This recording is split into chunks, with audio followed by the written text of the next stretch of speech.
আসসালামু আলাইকুম। তাহিদ হৃদয় ৪ ম্যাচে ২৭০ রান এবং এটা মোটামুটি একটা রেকর্ড। তিনি ওপেনিংয়ে নেমে এই পর্যন্ত বিপিএলের সবথেকে সফল ওপেনারদের মধ্যে মানে একজন। আমরা তাহিদ হৃদয়ের বিরুদ্ধে সবথেকে বড় রিপোর্ট ছিল যে তিনি মিডল ওভারে সবসময় স্লো খেলেন, মিডল ওভারে রান রেট কমায় দেন এবং ইটস ট্রু, ইটস মানে বিগ ট্রু। এবং উনি মিডল ওভারে কাইন্ড অফ একটা ট্রমাটাইজ ছিল। মানে মিডল ওভারে যখনই তাহিদ হৃদয় আসে তখনই আসলে বলা যায় যে তিনি ফার্স্টের দিকে খুবই স্লো খেলেন এবং তার ব্যাটিং স্টেবল হইতে হইতে অনেক টাইম লাগে এবং লাস্ট ৪ ম্যাচে তাকে ওপেনিংয়ে যদি তার রান সংখ্যা বলি, ফার্স্ট ম্যাচে ৯৭, তারপরের ম্যাচে ৪, তারপরের ম্যাচে ৬২, তারপরের ম্যাচে ১০৯, অর্থাৎ ৪ ম্যাচে ২৭০ রান করছে ওপেনিংয়ে। এবং টিম ম্যানেজমেন্ট তাকে নিয়ে আসলে এক্সপেরিমেন্ট করতেছে এবং সেই এক্সপেরিমেন্টের ভিত্তিতে তাকে ওপেনার নামানো হয় এবং রংপুর রাইডার্স ইতিমধ্যে যে ওপেনার সংকট এবং সেটাই খুব ভালো মতো মেটাতে সক্ষম হয়েছে রংপুর রাইডার্স। এবং আরেকটা জিনিস খেয়াল করার মতো, সেটা হলো জিমি নিশামকেও কিন্তু ওপেনিং খেলতে, ডেভিড মালানও কিন্তু ওপেনিংয়ে খেলতেছেন। অর্থাৎ ডেভিড মালান এবং তাহিদ হৃদয় আসলে ওপেনিং চুরিটা করছে এবং রংপুর মোটামুটি সফলই হইতেছেন। ইভেন ডেভিড মালান থেকে বেটার পারফরমেন্স করতেছে তাহিদ হৃদয় এবং তিনি আসলে ওপেনিংয়ে নামার জন্য ঠিক আছে এবং ফার্স্টে পাওয়ার প্লেতে রানে তিনি খুব ভালো খেলেন। এবং আমরা একটা জিনিস দেখছি, তাহিদ হৃদয় কিন্তু চাপের দিকে মোটামুটি রান করতে পারেন। তিনি যদি চাপ ছাড়া খেলেন বা যদি প্রতিপক্ষকে টার্গেট দেওয়ার মতো হয় তখন কিন্তু তার ব্যাটটা স্লো হয়ে যায়। কারণ এই ব্যাপারটাকে আসলে সাইকোলজিক্যাল নাকি টেকনিক্যাল, এটা তিনি আসলে ভালো বলতে পারেন। আসলে তার ব্যাটে ওই ধরনের গতি হয় না। তিনি যে ম্যাচে ৯৭ রান করছেন, ওই ম্যাচে এমন একটা মিডল ওভারে খুবই বাজে পারফরমেন্সের কারণে কিন্তু দলটা হেরছে। তিনি যখন ব্যাটিং ক্রিজে ছিল, তার 50+, 60+ ইনিংস, তখন এমনও সময় গেছে পুরা ২০ ওভারের মধ্যে মিডল ওভারের ৩৫টা বল, আপনি বুঝেন ৫ ওভারে কোনো বাউন্ডারি হয় নাই।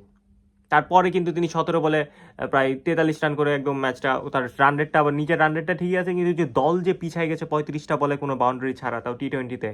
টি-টোয়েন্টির ৫ ওভারে আপনি কোনো বাউন্ডারি দেন নাই, প্রায় অলমোস্ট ৬ ওভার, ছয় ৩৬ বল, অলমোস্ট ৬ ওভার আপনি কোনো বাউন্ডারি দেন নাই, কিন্তু লাস্টের দিকে আপনি টানতে পারবেন না, কারণ আপনার অন্য ব্যাটসম্যান, অন্য বলার পুরো ব্যাটিংটা আসলে পিছিয়ে গেছে এবং ওই জায়গায় আসলে রংপুর রাইডার্স বারবার মার খেয়ে যেত এবং মিডল ওভারে তাহিদ হৃদয় রান করতো, 50+ একটা ইনিংস করতো, হয়তো 40 করতো, কিন্তু দেখা যেত কি ২৯ বলে ৩০, ৩০ বলে ৪৩, এরকম ৩০ বলে ৩৭, ৩৫ বলে ৩৮, এই টাইপের রান করতো, কিন্তু দলের অবস্থাও খারাপ থাকতো। কিন্তু এই টাইপের রান করে আসলে দলকে আপনি একটা সম্মানজনক হার দিতে পারবেন, কিন্তু একটা ম্যাসিভ যে অ্যাগ্রেসিভ একটা উইন বা অ্যাগ্রেসিভ যে একটা ক্রিকেট খেলার যা প্রতিপক্ষকে আপনি টার্গেট দেবে, প্রতিপক্ষ একটা ভয় পাবে, ওই জিনিসটা কিন্তু আসলে পসিবল হয় না। এবং তাহিদ হৃদয় কিন্তু এই জায়গাটায় সবসময় মার খেয়ে যেতেন এবং ওপেনিংয়ে নামার পর তিনি আসলে মোটামুটি ভালো একটা পজিশনে রংপুর রাইডার্সকে নিতে পারতেছেন। এবং আজকেও কিন্তু এলিমিনেটর ম্যাচ এবং সিলেট টাইটান্সের বিপক্ষে রংপুর রাইডার্সের ম্যাচ হবে।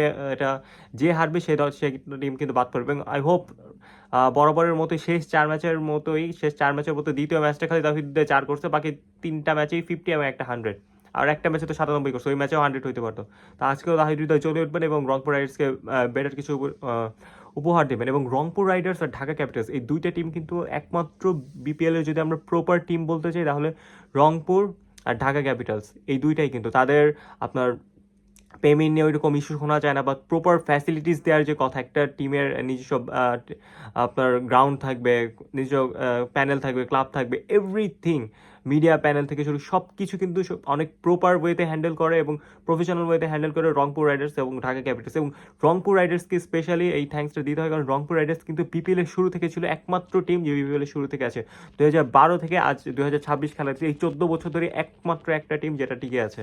এবং তাদের এই ধরনের পেশাদারিত্বের জন্য তারা আরও ধন্যবাদের কারিগর এবং তারাই কিন্তু আসলে প্লেয়ারকে বের করে নিতে পারে। যেমন তাহিদ হৃদয়ের যে প্রবলেমটা হচ্ছে, যে মানসিক বলে যে ব্যাটিং যে ডিসঅর্ডার বা যে ফ্যাসিলিটিস বা যেগুলোর প্রবলেম তিনি ফেস করতেছেন, তিনি কিন্তু ওইখান থেকে তাদের টিম ম্যানেজমেন্ট বের করতে পারছে। কারণ কারণ এর অন্যতম কারণ হচ্ছে যে টিম ম্যানেজমেন্টের যে দক্ষ টিম ম্যানেজমেন্ট এবং ইন্টারন্যাশনাল কোয়ালিফাইড যে ম্যানেজমেন্ট, যে টপ ম্যানেজমেন্ট আছে, যে টপ কোচগুলো আছে, তাদেরকে নিয়ে আসা হয় এবং তারা কিন্তু প্লেয়ারদের এই প্রবলেমগুলো সলভ করতে হয় এবং তারই ধারাবাহিকতায় কিন্তু এই আপনার সুযোগটা দিচ্ছে বা তিনি ফলটা দিচ্ছেন কিন্তু তাহিদ হৃদয়।